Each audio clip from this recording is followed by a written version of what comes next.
On a sweltering hot July day in 1805, Meriwether Lewis came upon what looked to him like a gate in the Missouri River. From his view, the limestone cliff seemed to block the path into the mountains.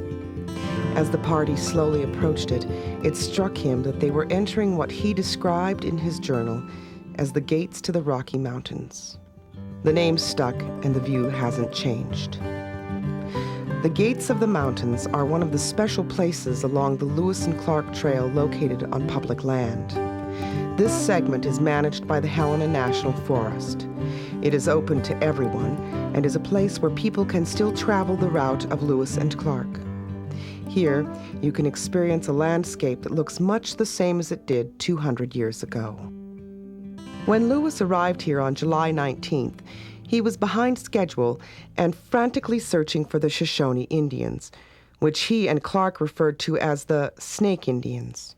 He needed horses to carry the 33-member party over the mountain divide that he knew lay ahead. Without horses, the success of the journey was threatened, perhaps forcing the expedition to return home. The portage around the Great Falls took weeks instead of days. Sacagawea, the Shoshone wife of the interpreter Charbonneau, was gravely ill. The iron boat that Lewis had placed so much hope in was scrapped, and valuable time was lost building canoes to replace it. This delay created great anxiety. The commanders knew that the days of plenty were behind them. Leaner rations lay ahead in the mountains. As soon as the expedition left the Great Falls, finding the source of the seemingly endless Missouri River was paramount.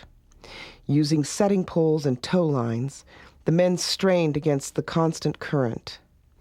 As they moved south, they named several prominent landmarks. Fort Mountain, now called Square Butte, was a feature that guided them on their return trip.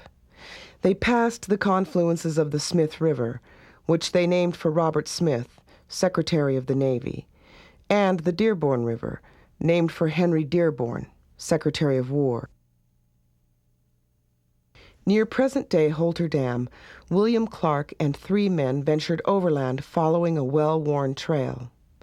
Clark traveled ahead of the expedition in hopes of finding the Shoshone Indians before they were frightened off by the hunters' guns.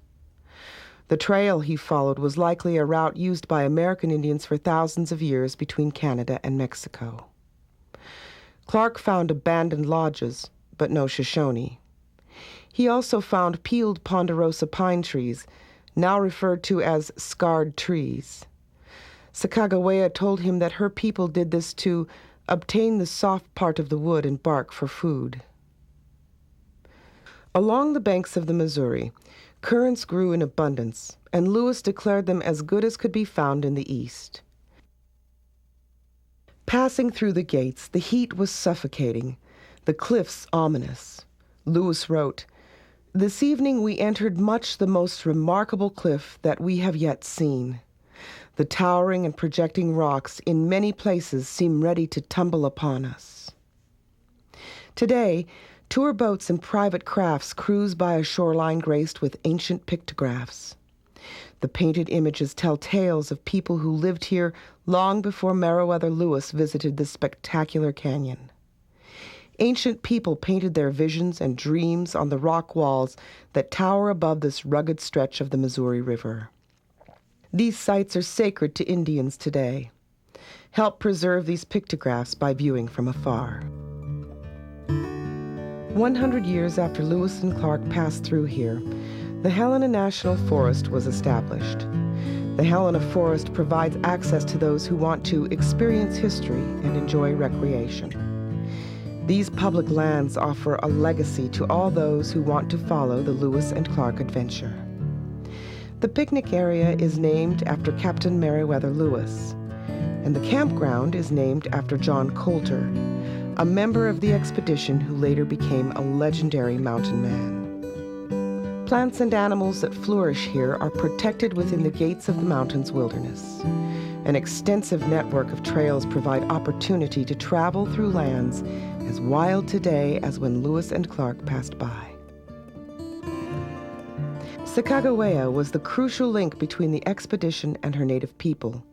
Much to the relief of Meriwether Lewis, the country around what is now part of Canyon Ferry Reservoir began to look familiar to her. On July 24th, near sunrise, Meriwether Lewis came upon a remarkable bluff of a crimson-colored earth. The Crimson Bluffs, managed by the Bureau of Land Management, are a touchstone to that July morning. York's Islands, several miles upriver, are managed by Montana Fish, Wildlife, and Parks. Both of these sites offer public access and a connection to the expedition. The arduous march over the rolling hills covered with prickly pear cactus took a toll on Clark. When he reached the Three Forks, his feet were infected, his health was poor, and he desperately needed to rest and recuperate. The Three Forks, the headwaters of the Missouri River, offered the exhausted travelers a short reprieve. The men hunted, fished, and worked skins into leather for clothes and moccasins. The captains took map readings and scouted ahead. For Sacagawea, this was the place where she had been captured and taken to the Mandan village. Recognizing her homeland and assuring them that her people were near boosted the men's spirits.